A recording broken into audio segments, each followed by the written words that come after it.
Բարև ձեզ։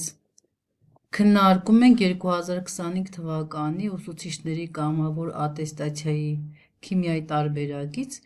այս խնդիրը այն ինձ մոտ 30-րդն էր, ուրիշների մոտ կարող էր այլ համարի տակ լինել։ Էթանոլի զանգվածային բաժինը ջրային լուծույթում 1.84 անգամ մեծ է էթանոլի մոլային բաժնից։ Լուծույթի 25 գրամ նմուշում լուծել են 4.6 գրամ մետաղական նատրիում։ Պետք է որոշենք էթանոլի մոլային բաժինը ելային լուծույթում, անջատված գազի նյութաքանակը և էթանոլի մոլային բաժինը վերջնական լուծույթում։ Այստեղ կարող ենք նաև նատրիումի քանակը որոշել, 4.6-ը հարաբերելով 23-ի ստանում ենք 0.2 մոլ նատրիում։ Ահա, էթանոլի ջրային լուծույթում մենք ունենք էթանոլը և ջուրը։ Եթե նշանակենք էթանոլը x մոլ, ջուրը y մոլ, այս ամբողջ լուծույթը 25 գրամ է,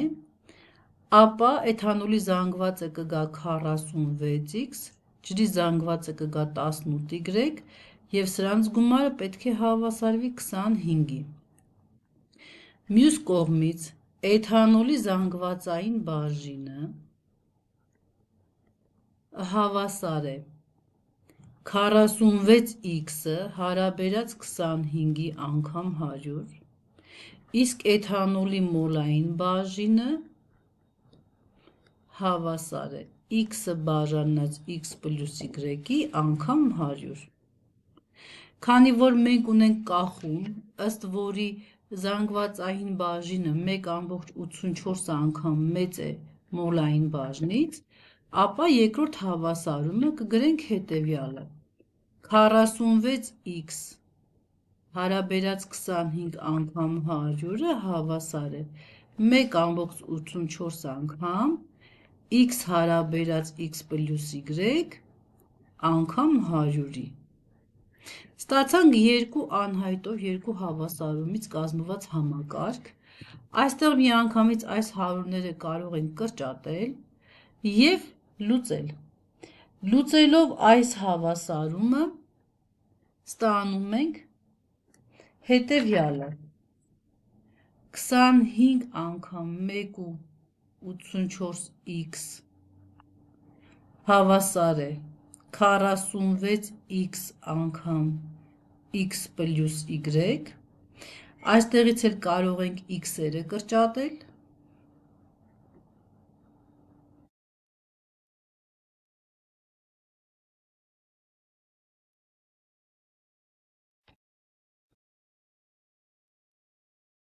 և 46x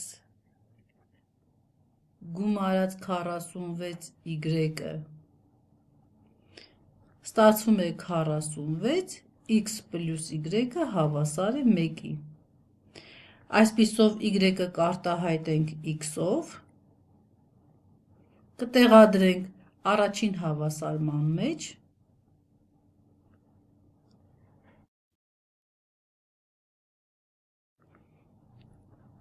և կստանանք արդեն x-ի արժեքը։ X-ը ստանում ենք 0.25 մոլ, սա մեզ մոտ էթանոլն է, 1 մինուս x-ը ստանում ենք 0.75 մոլ, սա մեր մոտ ջուրն է։ Այսպիսով, առաջին հարցի պատասխանը էթանոլի մոլային բաժինը կլինի 0.25-ը հարաբերած 1-ի անգամ 100%, հենց 25%։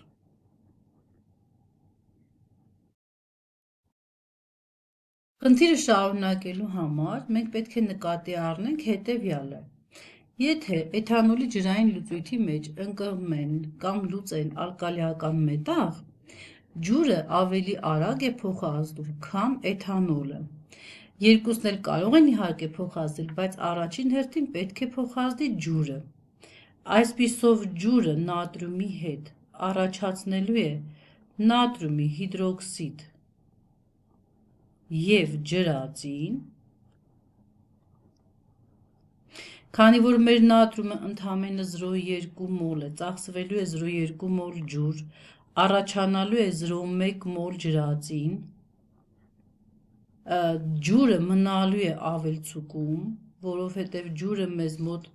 0,75 մոլ էր,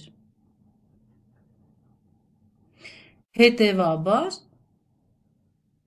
էթանոլը չի ծախսվել։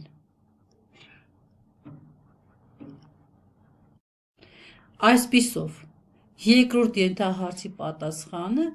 գազի նյութաքանակը հավասար է 0,1 մոլ, բազմապատկում ենք 1000-ով, ստանում ենք 100 միլիմոլ։